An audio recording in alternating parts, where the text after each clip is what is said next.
अस्सलाम वालेकुम। आज मैंने इफ्तार के लिए बनाए हैं सुपर क्रिस्पी और गोल्डन हैश ब्राउन्स, जो बाहर से बिल्कुल क्रंची और अंदर से नरम और मज़ेदार हैं।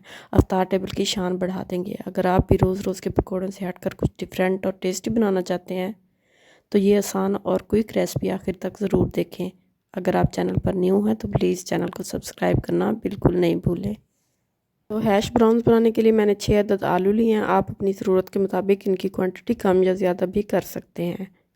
सबसे पहले मैंने आलूओं को अच्छी तरह छील कर वॉश कर लिया ताकि इनमें कोई मिट्टी या गंदगी बाकी ना रहे।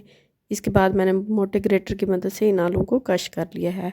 तो देखिए तमाम आलू कश हो चुके हैं। अब हम चलते हैं नेक्स्ट स्टेप की तरफ।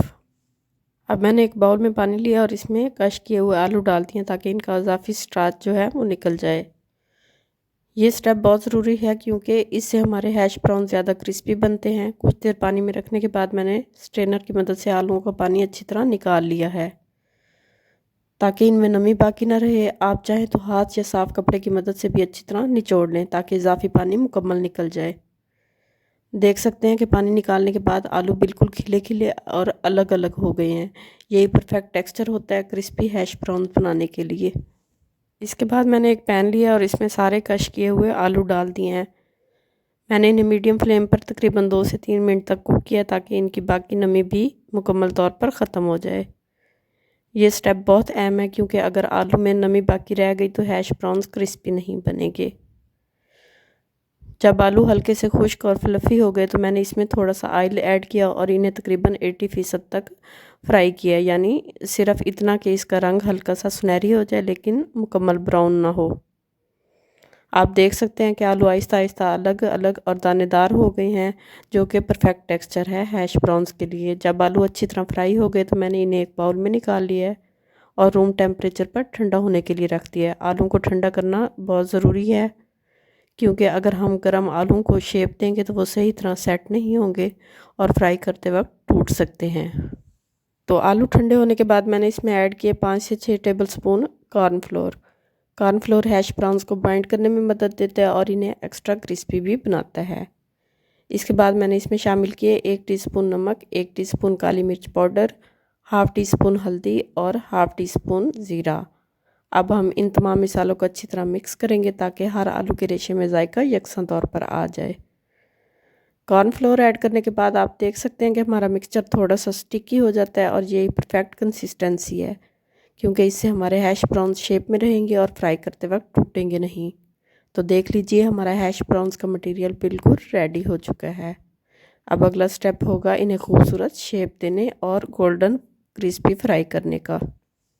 तो हैश ब्राउन्स को खूबसूरत और एक जैसे शेप देने के लिए मैंने एक छोटी सी कटोरी ले ली है और इसे हल्का सा ऑयल लगाकर ग्रीस कर लिया ताकि मिक्सचर चिपके नहीं। आप चाहें तो अपने हाथों को भी हल्का सा ऑयल लगाकर ग्रीस कर सकती हैं और हाथ से भी शेप दे सकती हैं। अब मैंने तैयार किया हुआ आलू का मिक्सचर कटोरी में डाला है और चम्मच की मदद से अच्छी तरह प्रेस किया ताकि अंदर कोई खला ना रहे और शेप मज़बूत बने। फिर एहतियात से इसे प्लेट में निकाल लिया। इसके बाद मैंने स्पैचुला की मदद से ऊपर से हल्का सा प्रेस किया है और साइड्स को भी बराबर किया ताकि बिल्कुल नीट और मार्केट स्टाइल हैश ब्राउन्स तैयार हों। ये स्टेप इसलिए ज़रूरी है ताकि फ्राई करते वक्त ये फैले नहीं और शेप बरकरार रहे। इसी तरीके से मैंने बाकी सारे हैश ब्राउन्स भी तैयार कर लिए हैं। आप देख सकते हैं कि सबका साइज़ और शेप तकरीबन एक जैसी है, जो प्रेजेंटेशन को भी खूबसूरत बनाता है। अब सबसे अहम स्टेप, मैंने इन तमाम शेप्ड हैश ब्राउन्स को तकरीबन 1 घंटे के लिए फ्रीज़र में रखा है। फ्रीज़र में रखने से अच्छी तरह सेट हो जाते हैं, अंदर से फर्म हो जाते हैं और फ्राई करते वक्त टूटते नहीं हैं। अगर आप जल्दी में हैं तो कम से कम 30 मिनट ज़रूर फ्रीज़ करें, लेकिन 1 घंटा बेस्ट रिज़ल्ट देता है। अब ये बिल्कुल रेडी हैं फाइनल फ्राई के लिए। पैन में ऑयल अच्छी तरह गर्म हो चुका है। याद रखें ऑयल मुकम्मल गर्म होना चाहिए ताकि हैश ब्राउन फ़ौरन सेट हो जाएं और ऑयल एब्जॉर्ब ना करें। अब मैंने एहतियात से फ्रीज़ किए हुए हैश ब्राउन ऑयल में डाल दिए। इन्हें तकरीबन 1 मिनट तक मीडियम फ्लेम पर फ्राई होने देंगे ताकि नीचे की साइड अच्छी तरह सेट हो जाए और सुनहरी रंग आना शुरू हो जाए।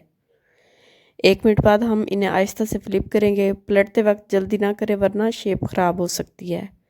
इसी तरह दोनों साइड को बारी बारी फ्लिप करते रहेंगे और गोल्डन ब्राउन होने तक फ्राई करेंगे।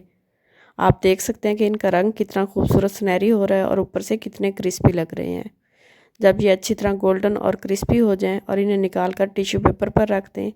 तो मैंने स्ट्रेनर की मदद से इनको निकाल लिया है ताकि इजाफी ऑयल एब्ज़ॉर्ब हो जाए। और देख लीजिए हमारे तमाम हैश ब्राउन्स बिल्कुल मार्केट स्टाइल क्रिस्पी और परफेक्ट तैयार हो चुके हैं, बाहर से क्रंची और अंदर से नरम।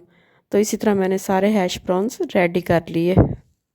तो हमारे क्रिस्पी गोल्डन हैश ब्राउन्स बिल्कुल रेडी हैं। इन्हें सर्व करें केचप, मायोनीज़ या ठंडे रायते के साथ, मज़ा दोबाला हो जाएगा। देखें कैसे बाहर से मुकम्मल क्रंची और अंदर से नरम और फ्लफ़ी हैं। हर बाइट में परफेक्ट टेस्ट और टेक्सचर है।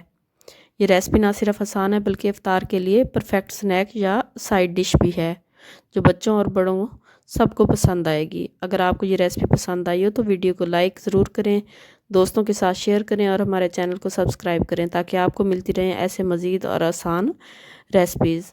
मिलते हैं नेक्स्ट वीडियो में एक मज़ेदार रेसिपी के साथ। दुआओं में याद रखिएगा, अपना बहुत ज़्यादा ख्याल रखिएगा। तब तक दीजिए इजाज़त। अल्लाह हाफिज़।